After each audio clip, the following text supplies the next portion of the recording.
Mari kita bersatu hati dalam doa. Tuhan, inilah kesadaran kami bahwa tidak ada bagian dalam kehidupan kami yang dapat kami megahkan di hadapan Tuhan. Ketika kami bermegah, bila kami bermegah di dalam Tuhan, karena Engkau Allah yang layak untuk kami tinggikan, kami muliakan dalam kehidupan setiap kami. Bahkan Engkau Allah yang selalu menuntun jalan kehidupan kami, selalu menolong setiap kami untuk kami terus menjalani kehidupan di dalam terang dan kasih-Mu. Itulah sebabnya pada pagi hari ini kami juga mau datang dengan segala kerendahan hati kami di hadapan-Mu Tuhan.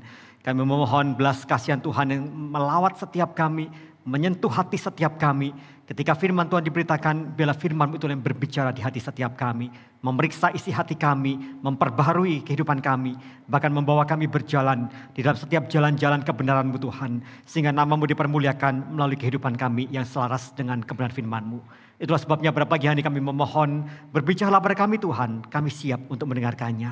Serta juga hamba-Mu dalam segala keterbatasan yang ada, Tuhan Kau pakai menjadi alat di tangan-Mu menyampaikan setiap isi hati-Mu Tuhan, bagi setiap kami yang hadir dalam ibadah di pagi hari ini. Terima kasih Tuhan, di dalam nama Tuhan kami Yesus Kristus, kami berdoa dan kami mengucap syukur. Amin. Shalom, selamat pagi Bapak sekalian. Hari ini kita akan melanjutkan eksposisi kita dari surat Yakobus. Dan kita akan memasuki 2 ayat dalam Yakobus pasal yang keempat, saudara. Kita akan melihat ayat 11 dan ayat 12. Yakobus pasal 4 ayat 11 dan 12. Saya akan membacakan bagi setiap kita 2 bagian ayat ini. Dan silakan saudara dapat menyimak firman Tuhan ini masing-masing saudara. Demikian firman Tuhan. Saudara-saudaraku, janganlah kamu saling memfitnah. Barang siapa memfitnah saudaranya atau menghakiminya, ia mencela hukum dan menghakiminya. Dan jika engkau menghakimi hukum, maka engkau bukanlah penurut hukum, tetapi hakimnya. Hanya ada satu pembuat hukum dan hakim, yaitu Dia yang berkuasa menyelamatkan dan membinasakan. Tetapi siapakah engkau sehingga engkau mau menghakimi sesamamu manusia? Saya semakin jauh dengan firman Tuhan bagi setiap kita, saudara. Saudara, seorang neuropsikiatri yang bernama Louann Brissendin, ya, dia penulis, dia seorang neuropsikiatri di University of California, San Francisco. Saudara, pada tahun 2006, dia itu mengemukakan ada gagasan tentang berapa banyak sih pria dan wanita itu berkata-kata dalam sehari. Dan hasilnya itu kemudian seringkali dipakai oleh setiap kita. Dan dikatakan demikian, dia mengungkapkan bahwa pria itu mengucapkan 7.000 kata per hari, itu pria. Sementara wanita katanya mengucapkan 20.000 kata per hari, saudara. Ya meskipun hasil penelitian ini juga masih dipertanyakan keakuratannya sebenarnya, saudara. Namun mengacu kepada apa yang disampaikan ini, sebenarnya kita diingatkan ada satu realita yang diperhadapkan dalam kehidupan setiap kita. Bahwa setiap hari, rata-rata setiap kita, saudara, banyak sekali berbicara. Itu realita yang kita hadapi pada masa kini, saudara. Dan kalau kita banyak berbicara, maka secara teori probabilitas, ya, semakin banyak kita berkata-kata, maka semakin besar pula kemungkinan kita salah berkata-kata. Nah, inilah juga yang diingatkan oleh Yakobus kepada kita lewat bagian ayat yang kita akan baca tadi ini. Untuk apa? Kita menjaga perkataan kita. Nah, saudara, bukan hanya dalam bagian ini, maka kalau saudara ingat 3 minggu yang lalu, gitu ya, Janto Esra juga pernah menyampaikan dan dalam Yakobus pasal yang ketiga itu ada satu peringatan juga dari Yakobus terkait dengan masalah penggunaan perkataan kita, saudara. Dikatakan bahwa ada bahaya atau dosa dari pemakaian lidah dan lidah itu perlu dijinakkan dan itu sudah dijelaskan 3 minggu yang lalu. Dan di pasal yang keempat ini, dalam 2 ayat ini, Yakobus kemudian juga mengingatkan akan dosa yang sering kita lakukan lewat perkataan kita. Yaitu apa? Menghakimi dan memfitnah satu sama lain, saudara. Nah, saudara, kalau kita bisa melihat apa yang katakan oleh Yakobus ini untuk menjaga perkataan kita, tentu saja bukan tanpa alasan. Karena apa? Karena ternyata ya Yakobus mendapati bahwa gereja-gereja gitu ya, di dalam perantauan sana, maka gereja-gereja itu penuh dengan pertikaian, saudara. Mereka adalah gereja-gereja yang kemudian satu dengan lainnya bertengkar dan mereka tidak menjaga kesatuan hati di sana.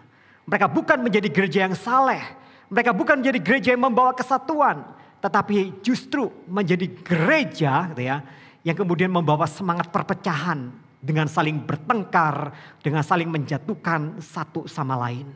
Dan disinilah Yakobus dengan keras sekali dia menegur jemaat-jemaat Tuhan itu. Di dalam pertikaian, di dalam perselisihan yang dihadapi itu. Bahkan Yakobus juga katakan, ketika engkau juga melakukan kegiatan-kegiatan spiritual sekalipun, bahkan ketika engkau berdoa sekalipun, ternyata didapati bahwa ketika engkau berdoa dan dalam permohonan-permohonan doa itu, tujuannya itu semuanya itu untuk apa? Memuaskan hawa nafsu kedagingan mereka sendiri. Dan kalau kita merefleksikan apa yang jadi teguran Yakobus yang sangat keras ini, maka tidak berlebihan bahwa konflik-konflik yang terjadi di tengah-tengah gereja di sepanjang zaman, saudara, salah satunya yang paling sering terjadi itu adalah karena apa? Karena sikap satu sama lain yang saling menghakimi. Itulah sebabnya Yakobus kemudian mengingatkan kita akan bahaya dari sikap menghakimi ini. Karena sikap menghakimi ini pada ujungnya akan berujung kepada satu fitnah dan juga perpecahan di tengah-tengah gereja Tuhan. Nah, jadi pertanyaan bagi setiap kita sebenarnya apa yang dimaksud dengan menghakimi? Apa yang dimaksudkan oleh Yakobus dengan menghakimi di sini, saudara? Saudara, saya juga tertarik dengan apa yang dikatakan oleh seorang penulis buku bernama James Bryan Smith, saudara. Karena apa? Karena James Bryan Smith kemudian mendefinisikan tentang menghakimi itu dengan satu kalimat yang sangat sederhana. Tetapi kalimat itu saya katakan adalah satu kalimat yang sangat tepat untuk mendefinisikan apa itu menghakimi. Dan Bryan Smith mengatakan demikian. Menghakimi itu adalah membuat penilaian negatif mengenai orang lain tanpa berempati kepada mereka. Saudara, satu definisi yang ringkas, padat, tetapi sangat mengena bagi saya. Menghakimi itu adalah apa? Menilai secara negatif orang lain. Bahkan tanpa berempati terhadap orang tersebut. Itulah menjadi satu hal di mana kita diingatkan. Kita memang dalam kehidupan kita bisa menilai. Dalam hidup ini kita juga bisa mengevaluasi, saudara. Tetapi kita perlu tahu bahwa menilai atau mengevaluasi itu berbeda dengan menghakimi. Menilai dan mengevaluasi itu menjadi satu hal yang bertujuan untuk mengkoreksi kesalahan dan sifatnya sangat-sangat membangun. Tetapi berbeda dengan menghakimi. Itu pula juga yang dikatakan oleh Tuhan Yesus, saudara. Kalau kita bisa melihat ada contoh yang diberikan Tuhan Yesus dalam Matius pasal 7 ayat 15 sampai 16 sana. Tuhan Yesus katakan bahwa agar kita berhati-hati terhadap apa? Nabi-nabi palsu. Itu kata Tuhan Yesus. Saudara, penilaian di sana saja. Hati-hati terhadap nabi-nabi palsu. Tapi bagaimana kita bisa menilai seseorang itu adalah nabi palsu? Dan Tuhan Yesus mengatakan dari buahnya lah kamu akan mengenal mereka. Maka di sini menjadi satu hal yang indah bahwa dalam hidup memang kita bisa menilai. Dalam hidup kita bisa mengevaluasi sikap dan tindakan seseorang. Termasuk Tuhan Yesus katakan, engkau harus mengevaluasi, menilai seseorang yang mengaku dirinya adalah seorang nabi. Tetapi apakah dia adalah nabi yang asli atau nabi yang palsu, maka dari buahnya kamu bisa menentukan hal itu. Tentu saja kita perlu menilai, saudara. Tetapi penilaian kita ada satu penilaian yang berdasarkan kebenaran firman Tuhan di sana. Maka di sini menjadi satu hal yang penting bahwa menilai adalah satu tindakan yang evaluasi yang sifatnya positif dan membangun. Tetapi menghakimi justru memberikan penilaian yang negatif. Dengan tujuan untuk apa? Untuk menjatuhkan orang lain. Saudara, ketika kita melihat pada masa kini mungkin hal-hal yang berkaitan dengan bagaimana banyak orang menghakimi, maka tentu saja tidak terlepas dengan yang sekarang seringkali kita pakai adalah media sosial, saudara. Baik dalam tayangan-tayangan video dalam media sosial, di Instagram, mungkin di TikTok atau di sebagainya. Termasuk juga dengan berita-berita online yang kita baca. Maka saudara, ketika dalam pemberitaan itu, dalam video-video yang ditayangkan itu, kita mendapati ada orang-orang yang melakukan kesalahan Dan apa yang terjadi, saudara? Seringkali adalah banyak orang kemudian mulai berkomentar. Dan komentarnya adalah sebuah cercaan-cercaan, komentar negatif. Dan semuanya itu adalah satu hal yang kemudian bersikap menghakimi orang yang melakukan kesalahan tersebut. Lebih-lebih, saudara, kalau dalam video itu kemudian kita bisa melihat orang yang melakukan kesalahan itu sudah salah, kemudian apa? Mengalami celaka oleh karena kesalahan itu. Wah, itu menjadi sebuah kepuasan dari orang-orang yang menyaksikan video itu. Bahkan juga biasanya sering muncul ada satu komentar yang mengatakan apa? Tombol puas. Dan kemudian berikan tanda panah. Supaya apa? Supaya orang-orang itu kemudian nge-like tombol puas itu. Dan menyatakan sama-sama puas dengan kecelakaan yang dialami oleh orang yang melakukan kesalahan tersebut, saudara. Nah, itulah yang terjadi, saudara. Tetapi kalau kita coba mengevaluasi kehidupan kita atau sikap-sikap kita dan komentar-komentar kita dan coba kita evaluasi secara objektif, sebenarnya, saudara, kita itu tidak tahu pasti, gitu ya, mengapa orang tersebut melakukan kesalahan itu. Apakah memang orang tersebut melakukan kesalahan oleh karena dia sengaja melakukan itu? Atau mungkin dia diperhadapkan dari satu situasi yang membuat dia kemudian harus gitu ya, memutuskan dan keputusan itu ada sebuah keputusan yang salah misalnya. Atau juga mungkin dia melakukan itu karena ketidaksengajaan, ketidaktahuan. Dan tentu saja kita sangat terbatas dengan hal itu, saudara. Tetapi yang kita lakukan adalah seringkali kita dengan mudahnya kita kemudian menghakimi orang tanpa pernah kita memeriksa fakta itu lebih lanjut dalam kehidupan setiap kita. Dan disinilah kita terus diingatkan bahwa sebenarnya itu kita lebih sering mendapatkan apa? Fakta yang terlalu sedikit sebenarnya. Tetapi sayangnya kita seringkali berani menyimpulkan untuk menilai perilaku orang lain yang sangat mungkin itu adalah penilaian yang salah, saudara. Tapi menjadi pertanyaan berikutnya bagi setiap kita. Mengapa kita suka menghakimi? Nah, itu pertanyaan bagi setiap kita, saudara. Ya. Mengapa kita suka menghakimi? Tentu saja oleh karena setiap kita adalah orang-orang yang berdosa. Tetapi dalam keberdosaan itulah kemudian kita diingatkan. Mengapa gitu ya, kita memelihara satu sikap ini. Suka menghakimi, saudara. Maka ada dua hal yang saya temukan bahwa yang pertama, saudara. Bahwa dengan menghakimi gitu ya, kita itu membangun keberhargaan diri kita yang munafik itu dengan menurunkan nilai dari orang lain, saudara. Wow, saudara, itu menjadi satu hal di mana kita terus diingatkan ya. Mengapa kita suka menghakimi? Karena ketika kita menghakimi apa? Itu meningkatkan, kita berusaha apa? Menaikkan, membangun gitu ya, keberhargaan diri kita. Dengan cara apa? Merendahkan orang lain. Dan bukankah itu adalah satu sikap yang kemudian dikecam oleh Tuhan Yesus kepada setiap orang-orang Farisi dan ahli-ahli Taurat yang melakukan hal ini, saudara. Maka kalau kita bisa tahu salah satu bagian dari firman Tuhan, Lukas 18 ayat 9-14, saudara. Itu ada sebuah perumpamaan yang diberikan oleh Tuhan Yesus tentang siapa? Tentang orang-orang yang merasa diri paling benar dan merasa berhak untuk merendahkan orang lain. Dan setelah kemudian Tuhan Yesus mulai menceritakan perumpamaan itu. Dia katakan ada orang Farisi dan juga ada pemungut cukai yang sama-sama datang ke bait Allah. Datang ke rumah Tuhan dan di sana kedua orang ini berdoa di hadapan Tuhan. Tetapi orang Farisi itu kemudian dia berkata dan berdoa dengan suara yang keras. Dia bersyukur kepada Tuhan karena dia menjadi orang baik.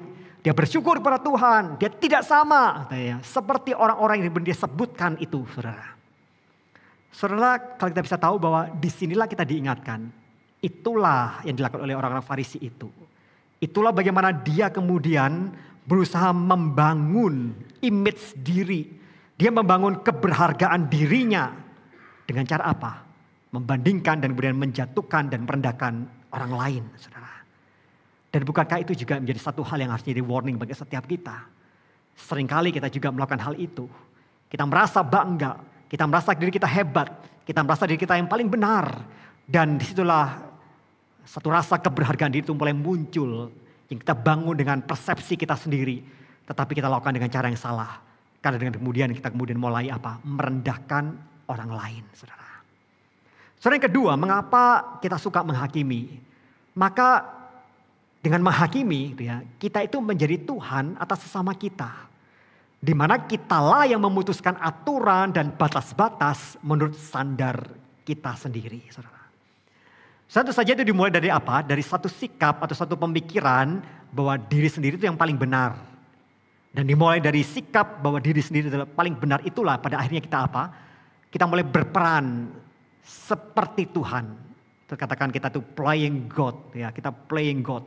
Kita berperan seperti Tuhan bagi sesama. Dan itu menjadi satu hal yang benar-benar mengerikan, saudara. Bagaimana kita merasa diri kita paling benar.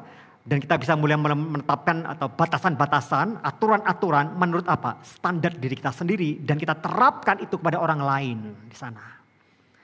Saudara, dalam sebuah komik gitu ya. Komik strip dari seri Peanuts. Ya. Ada dua karakter yang muncul di sana, yaitu Charlie Brown dan Lucy. Mungkin sebagian dari kita sangat mengenal ya. dua karakter ini.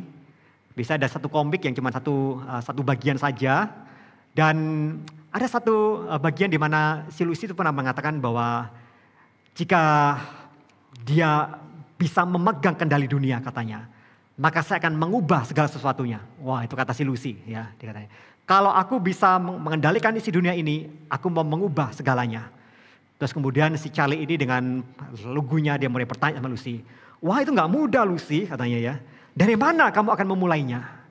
Dan kemudian Lucy itu menatap si Charlie itu yang lugu itu. Dan kemudian mulai menunjuk si Charlie itu. Dia katakan, aku akan mulai dari kamu. Katanya begitu ya. Saudara, itulah sikap banyak orang saudara ya.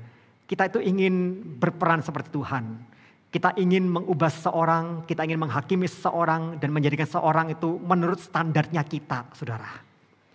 Dan itulah yang Yakobus kemudian peringatkan bagi setiap kita. Kecenderungan kita itu menjadi Tuhan bagi sesama itu menjadi sebuah keasikan tersendiri sebenarnya.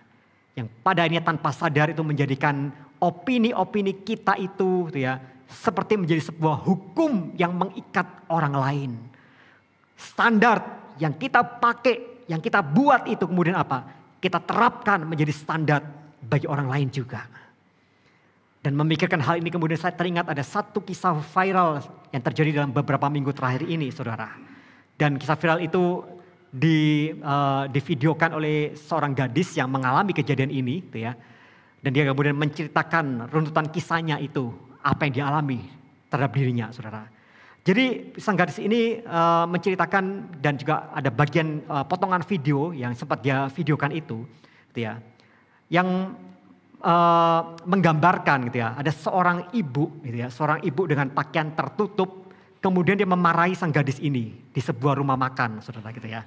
Dan bukan cuma dimarahi, tapi juga memberikan kata-kata tajam dengan kata-kata yang mungkin kemarahan yang meluap, saudara, terhadap gadis ini. Kenapa, saudara?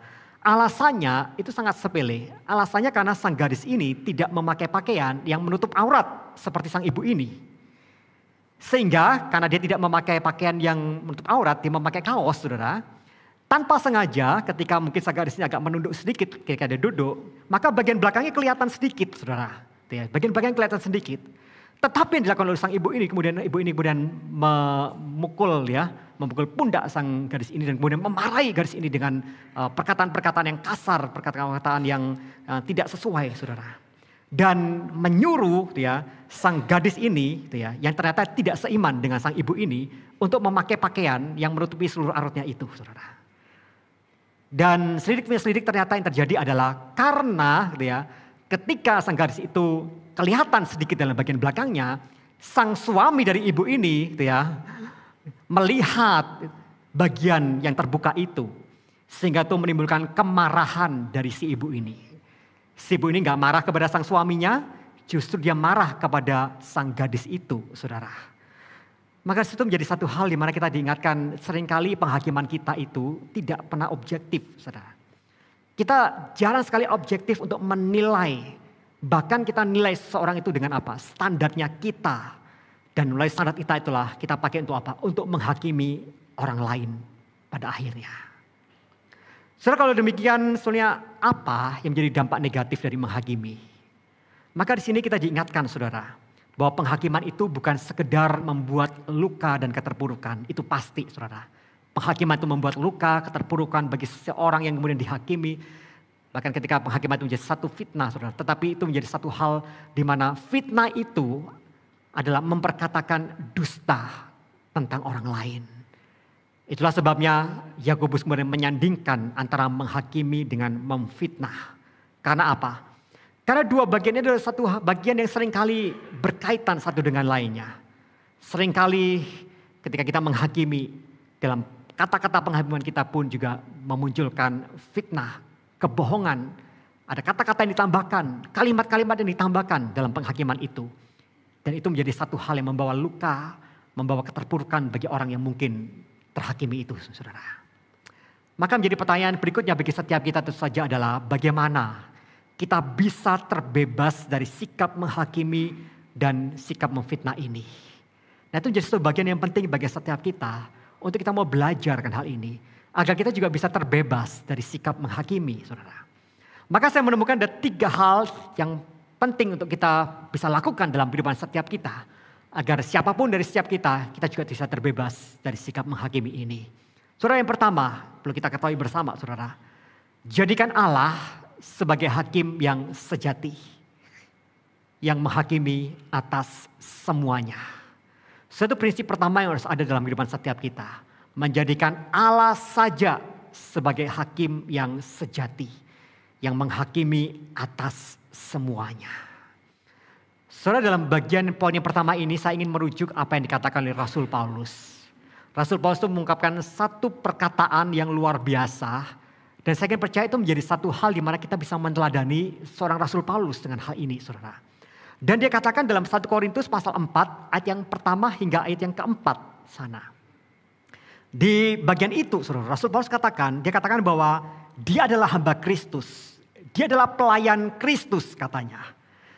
Kalau dia adalah seorang hamba Kristus, adalah seorang pelayan Kristus, dia katakan, saya akan berusaha untuk memiliki hidup yang dapat dipercaya. Itu yang ingin katakan oleh Rasul Paulus. Karena aku adalah seorang hamba Kristus, kata Rasul Paulus, maka aku harus terus mengusahakan kehidupanku yang dapat dipercaya. Kehidupan yang berintegritas, itu kata Rasul Paulus. Dan itulah kemudian dia katakan di ayat yang ketiga. Satu perkataan yang menjadi satu hal yang luar biasa dikatakan demikian. Bagiku tidak begitu penting entahkah aku dihakimi oleh kamu atau oleh suatu pengadilan manusia. Malahan diriku sendiri pun tidak kuhakimi. Karena Paulus sadar dirinya adalah hamba Allah, sekali lagi saya katakan. Paulus sadar dia adalah hamba Allah. Dan dia selalu dalam kesadaran itu dia akan selalu mengupayakan kehidupan yang berintegritas. Kehidupan yang dapat dipercaya itu. Maka dia katakan, kalaupun ada orang yang menghakimi aku, kalaupun ada orang yang memfitnah aku, katanya, aku tidak akan menganggap fitnahan, penghakiman itu menjadi sesuatu hal yang merisaukan hatiku. Itu kata Rasul Paulus. Karena bukan orang itu yang menghakimi aku yang seharusnya. Tetapi penghakiman yang utama itu dilakukan oleh Allah sendiri. Nah, itu menjadi satu hal yang penting, saudara. Karena kita bisa melihat bahwa fokus dari Rasul Paulus adalah tentang penghakiman Tuhan. Tuhanlah hakim yang sejati yang akan mengadili secara adil, menghakimi secara adil. Dan Tuhanlah yang tahu segala pekerjaan, segala kesetiaan itu. Dan Tuhanlah yang akan menilai apa yang dilakukan oleh Rasul Paulus itu. Nah, saudara, itu menjadi satu sikap yang harusnya menjadi satu hal yang juga harus ada dalam kehidupan setiap kita. Sikap yang ditunjukkan oleh Rasul Paulus ini membuat kita bisa menyimpulkan dalam dua sisi, saudara. Yang pertama, bagi setiap kita, orang-orang yang merasa diri pernah diperlakukan, dihakimi, difitnah mungkin, yang merasa terpuruk, kita merasa terluka oleh karena penghakiman itu. Apa yang perlu kita lakukan? Hadapi itu sebagai realita yang sulit kita hindari. Saudara, yakinlah siapapun setiap kita, entah kita adalah orang-orang yang mungkin public figure, atau mungkin kita adalah orang-orang sederhana, yakinlah saudara, siapapun kita, pasti ada orang yang akan menghakimi kita. Ada orang yang akan menilai kita. Ada orang yang tanda kutip ngomongin kita di belakang, saudara. Dan itu ada satu hal yang tidak bisa kita hindarkan. Sebaik apapun kita dalam hidup ini, pasti masih ada orang yang akan ngomong tentang kita. Dan bahkan juga mungkin akan memfitnah kita di belakang, saudara. Dan itu justru prinsip bagi setiap kita. Sebagaimana juga Rasul Paulus. Dalam prinsipnya adalah hadapi itu, karena itu adalah realita yang memang kita harus kita hadapi. Tetapi juga kemudian apa? Jangan terlalu merisaukan segala penilaian dan penghakiman. Jika memang kehidupan kita tuh lurus dan berintegritas dalam hidup. Saudara, buat apa kita risau dengan penghakiman orang lain? Buat apa kita risau dengan omongan orang lain? Kalau kita sadar dan kita percaya bahwa kehidupan kita adalah kehidupan yang lurus, kehidupan yang berintegritas, kehidupan yang benar. Mengapa kita risau? Justru menjadi tanda tanya sebenarnya. Ketika orang menghakimi kita dan kemudian kita merasa risau, panas hati, kita merasa terpuruk, kita merasa mengalami begitu banyak hal-hal yang mungkin yang kita pikirkan dalam kehidupan setiap kita. Jangan-jangan saudara, meskipun mungkin itu belum tentu terjadi, tapi jangan-jangan apa yang dikatakan orang itu adalah satu perkataan yang benar. Dan itu menjadi satu koreksi bagi setiap kita. Tetapi kalau kita punya keyakinan, sebagaimana Rasul Paulus juga punya keyakinan, aku hamba Tuhan, itu kata Rasul Paulus. Aku pasti akan mengerjakan sesuatu hal yang berintegritas dalam hidupku. Saudara, apapun penghakiman orang lain dan fitnahan yang dimunculkan terhadap kita, maka saya katakan jangan risaukan itu. Karena penghakiman yang utama itu adalah bukan dari manusia, tetapi dari Tuhan yang akan menghakimi secara adil. Saudara, yang kedua, kalau kita bisa tahu di sini saudara, maka di sini kita diingatkan, jangan pernah terlalu cepat untuk apa? Kita tuh untuk menilai, untuk menghakimi seseorang. Karena apa? Karena kita harus jujur bahwa kita terbatas dalam pemahaman kita. Nah, itu menjadi satu hal yang penting bagi setiap kita. Karena pada akhirnya saudara, kita kembali diingatkan bahwa yang berhak menjadi hakim atas semua orang itu adalah Allah itu sendiri. Saudara, yang kedua, prinsip yang kedua, bagaimana kita bisa terbebas dari sikap menghakimi dan fitnah itu saudara. Maka sadar diri dan belajar mengendalikan diri. Itu prinsip kedua yang perlu kita pegang dalam hidup setiap kita. Sadar diri dan belajar kendalikan diri. Nah, disitulah kemudian Yakobus juga katakan di ayat ke-12 bagian yang terakhir. Yakobus katakan demikian. Namun siapakah engkau sehingga engkau menghakimi sesamamu? Saudara, ini sebuah pertanyaan retoris gitu ya. Pertanyaan yang gak perlu dijawab gitu ya. Tapi itu pertanyaan yang benar-benar menusuk di hati setiap kita. Ketika kemudian Yakobus katakan, siapa engkau sehingga engkau menghakimi sesamamu?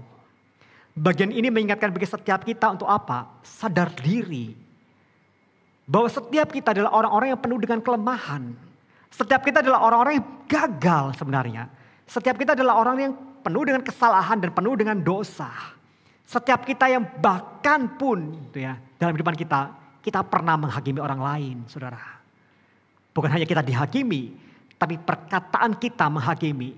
Perkataan kita mungkin pedas, keras ya. Perkataan yang tidak senonoh, perkataan yang melecehkan atau apapun itu. Bukankah kita juga pernah melakukan hal itu? Nah, itu menjadi satu hal yang ingat kita. Kita perlu sadar diri di sini. Siapa kita sehingga kita bisa menghakimi sesama kita. Dan setelah kita diingatkan, inilah kelemahan kita. Inilah pelanggaran yang sering kali kita lakukan. Dan masalahnya cuma satu, saudara. Orang yang dihakimi itu, ya, karena apa? Karena dia ketahuan telah melanggar, dia ketahuan telah melakukan kesalahan. Itulah mengapa dia dihakimi. Di sisi lain, mengapa orang itu tidak dihakimi meskipun melakukan hal yang sama? Karena tidak ketahuan. Dan itu menjadi satu hal yang penting bagi setiap kita. Seseorang dihakimi karena apa? Karena ketahuan telah melakukan kesalahan dan kemudian cercaan, penghakiman dan tuduhan-tuduhan itu kemudian ditujukan kepada orang tersebut karena ketahuan. Tetapi ingatlah saudara, kita pun juga mungkin melakukan hal yang sama. Tetapi kita mungkin lakukan itu karena tidak ketahuan. Sehingga tidak ada komentar-komentar netizen yang mencerca, yang memberikan komentar negatif terhadap perilaku kita. Karena apa yang kita lakukan belum ketahuan. Dan sila kita diingatkan, setiap kita punya potensi kesalahan dan pelanggaran yang sama. Itulah mengapa kita perlu sadar diri. Tetapi bukannya sadar diri, tapi dikatakan apa? Belajar untuk apa? Kendalikan diri. Dengan tidak terburu-buru menghakimi, karena kita saja punya keterbatasan ketika kita menilai orang lain. Saudara, suatu hari di sebuah gereja ini sedang mengundang pembicara tamu, saudara, pendeta tamu gitu ya, untuk datang berkhotbah di gereja itu. Tetapi pengkhotbah tamu itu datangnya lebih awal, ya, kepagian datangnya. Sehingga pengkhotbah ini nggak masuk ke dalam gedung gereja terlebih dahulu, tetapi dia menunggu di dalam mobil gitu ya. Dan di dalam mobil itu kemudian dia membuka lagi catatan khotbah yang akan dia sampaikan pada minggu pagi itu. Dan sambil dia lihat-lihat itu kemudian dia mengambil pensil saudara dan kemudian mulai memberikan catatan-catatan tambahan di catatan khotbahnya itu gitu ya. Dan sesekali tanpa sadar kemudian pensil itu kemudian dipermainkan di giginya saudara ya, digigit-gigit giginya sambil dia membuka Alkitab ya supaya tangannya bisa leluasa, buka ini, buka itu dan sebagainya saudara. Nah, ketika pendeta itu melakukan hal itu dalam mobil itu ya, satu diaken itu datang saudara di pagi itu, datang juga lebih awal. Dan kemudian memperhatikan pendeta itu dari luar saudara ya. Dia melihat sejenak, mengamatinya, lalu kemudian buru-buru diaken itu masuk. Dan tidak lama kemudian sang pendeta itu selesai dan kemudian dia mulai masuk ke dalam gedung gereja saudara. Tetapi ketika dia masuk dalam gedung gereja, dia sepertinya tidak disambut dengan hangat oleh para diaken yang ada, oleh para penatua-penatua yang ada. Tampang mereka sepertinya agak tampang kemarahan, tampang marah, tampang kesel terhadap pendeta ini. Dan kemudian sampai pendeta tanya, apakah aku melakukan satu kesalahan? Dan mulailah sang ketua dari penatua ini kemudian mulai berkata kepada sang pendeta ini. Dia katakan demikian, kami sangat tersinggung karena Bapak itu duduk di tempat parkir gereja kami sambil merokok katanya. Wah saudara ya. Terutama kalau Bapak juga hendak menyampaikan kebenaran firman Tuhan di mimbar kami. Kami sangat keberatan dengan apa yang Bapak lakukan itu. Itu perkataan dari sang penatua itu saudara. Dan itu menjadi sebuah kesalahan yang fatal saudara. Karena sang pendeta itu kemudian mengeluarkan pensil yang kecil itu saudara. Dan itu menjadi satu hal yang mempermalukan ya, para diaken-diaken dengan salah penilaian mereka ini. Saudara, itu menjadi satu hal di mana seringkali kita bisa jadi seperti begitu saudara. Karena apa? Karena kita terbatas dalam penilaian kita. Kita jangan terburu-buru menghakimi. Ya. Karena penghakiman kita pada akhirnya ada sesuatu hal yang bisa jadi salah besar dalam kehidupan setiap kita. Maka saudara sadar diri dan belajar mengendalikan diri itu menjadi cara agar kita tidak terjebak dalam sikap menghakimi sesama. Saudara, prinsip yang ketiga yang perlu kita ketahui bersama adalah perbanyak kasih, belas kasihan, dan keadilan. Saudara, dari poin yang ketiga ini saya tidak ingin mengatakan banyak hal, tetapi saya ingin mengutip beberapa tokoh-tokoh Kristen yang luar biasa dalam statement-statement mereka, saudara. Yang pertama, saudara, saya ingin mengutip dari perkataan dari Timothy Keller, saudara. Dia katakan demikian, ukuran kekristenan kita bukanlah seberapa baik kita menghakimi orang lain, melainkan seberapa baik kita mengasihi mereka. Nah, itu menjadi satu hal yang penting bagi setiap kita. Bagaimana kita mengukur kehidupan Kristen kita? Cara kita mengukur kehidupan Kristen kita salah satunya adalah bukan seberapa baik kita bisa menilai dan menghakimi orang lain. Tapi dikatakan apa? Seberapa baik kita bisa mengasihi orang tersebut, saudara. Dan itu menjadi satu hal yang indah. Bagaimana sikap mengasihi itu menjadi satu sikap yang dikedepankan gitu ya. Dan menjadi satu sikap yang kemudian harusnya ada dalam kehidupan kita sebagai orang Kristen. Saya juga ingin mengutip apa yang dikatakan oleh Billy Graham, saudara. Billy Graham katakan demikian. Tugas Roh Kudus adalah menyadarkan. Tugas Tuhan adalah menghakimi. Dan tugas saya adalah mengasihi. Saudara, ingatlah peran kita masing-masing, saudara. Roh Kudus berperan untuk menyadarkan dan mengisafkan setiap kita akan dosa. Tugas Tuhan adalah menjadi hakim yang adil. Tetapi tugas kita bukan menjadi hakim. Tugas kita bukan menjadi seperti Tuhan. Tugas kita adalah mengasihi. Dan itulah perintah yang harusnya kita kerjakan dalam kehidupan setiap kita, saudara. Dan terakhir saya juga ingin mengutip satu perkataan juga dari Max Lucado. Ya. Max Lucado juga mengatakan satu hal yang indah, saudara. Dikatakan demikian, menilai orang lain itu mudah katanya. Memahami orang lain itu sulit. Semoga kita memilih jalan yang lebih sulit, yaitu kasih sayang dan empati. Saudara, perhatikan satu perkataan yang luar biasa. Ya. Gampang kita nilai orang lain, saudara. Gampang kita mengacukan tangan dan menuduh-nuduh si A begini, si B begitu, si C begitu, dan sebagainya, saudara. Tetapi pernahkah saudara memahami mengapa orang itu melakukan itu? Mengapa itu bisa terjadi? Itu kan butuh sebuah pemahaman. Dan terkadang ketika orang melakukan kesalahan belum tentu oleh karena memang benar-benar dia melakukan kesalahan itu. Mungkin ada satu situasi-situasi tertentu yang pada akhirnya diperhadapkan, pada akhirnya dia bisa melakukan kesalahan itu. Misalnya saudara, atau seperti tadi saya katakan, ketidaksengajaan, ketidaktahuan dan sebagainya. Tapi dengan mudahnya kita boleh menunjuk dan boleh menuding dan menghakimi orang tersebut, saudara. Dan dikatakan semoga setiap kita sebagai orang percaya, kita pilih jalan yang lebih sulit itu. Yaitu apa? Menunjukkan kasih sayang dan empati kepada setiap orang yang mungkin ya dalam kehidupannya melakukan kesalahan itu, saudara. Dan itulah yang dilakukan oleh Allah sebenarnya bagi setiap kita. Bukankah Allah mengirimkan Yesus Kristus ke dalam dunia ini? Dan dia memberikan itu bagi setiap kita orang-orang yang sering kali gagal mengasihi. Kita adalah orang yang sering gagal dan suka menghakimi. Dan Yesus datang untuk mengasihi setiap kita. Itulah mengapa dalam Yohanes 12:47 Tuhan Yesus berkata, aku datang bukan untuk menghakimi dunia, melainkan untuk menyelamatkannya. Saudara, kedatangan Tuhan Yesus yang pertama kali ini bukan untuk menghakimi. Dia datang ke dalam dunia ini untuk apa? Dia datang untuk menawarkan keselamatan agar kita beriman kepadanya, agar kita sungguh-sungguh dibereskan segala dosa-dosa kita di hadapan Tuhan, saudara. Dia datang untuk menunjukkan kasih karunia Allah. Dia menunjukkan kemurahan Allah. Dan dia datang bukan untuk menjatuhkan hukuman bagi setiap kita. Dan inilah berita Injil bagi setiap kita. Satu kabar baik yang Tuhan berikan bagi setiap kita. Orang-orang yang seringkali gagal. Orang-orang yang seringkali dalam kehidupan ini penuh dengan kesalahan. Orang-orang yang suka menghakimi. Tapi di sini kita diingatkan. Yesus datang bagi setiap kita, orang-orang yang gagal ini. Orang-orang yang penuh dengan cacat celah dan kesalahan ini. Dan dia datang membawa apa? Kasih karunia Allah. Kemurahan Allah. Belas kasihan Allah. Dan dia datang bukan untuk menjatuhkan hukuman bagi setiap kita. Tapi dia membawa keselamatan kepada setiap kita, saudara. Dan sesuatu hal yang luar biasa. Satu kabar sukacita, kabar baik yang diberikan bagi setiap kita. Bila kita sungguh-sungguh meresponi dengan kita beriman dengan sungguh-sungguh kepadanya. Tapi di sisi lain kita bisa tahu bahwa ada pada waktunya di mana Yesus juga kelak dia akan datang juga sebagai hakim bagi dunia ini. Karena apa? Karena dia adalah Tuhan, dia adalah Allah. Dia adalah hakim yang adil, yang layak menghakimi setiap perbuatan dan perkataan kita. Dan itulah dikatakan oleh Rasul Petrus. Di dalam khotbahnya, dalam Kisah Para Rasul, dia katakan bahwa dan ia telah menugaskan kami memberitakan kepada bangsa itu dan bersaksi bahwa dialah yang ditentukan Allah menjadi hakim atas orang hidup dan orang mati. Yesus Kristus kelak dia akan datang kedua kalinya. Dia datang bukan lagi untuk datang sebagai penyelamat. Tapi dia datang untuk menyatakan penghakiman bagi orang yang hidup dan orang yang mati. Saudara, sebelum Tuhan Yesus datang, maka itu menjadi kesempatan bagi setiap kita untuk kita sungguh-sungguh bertobat dan menerima dia sebagai Tuhan dan Juru Selamat dalam kehidupan setiap kita. Agar sungguh-sungguh kelak ketika kita diperhadapkan kepadanya. Ketika penghakiman itu diperhadapkan dalam kehidupan setiap kita.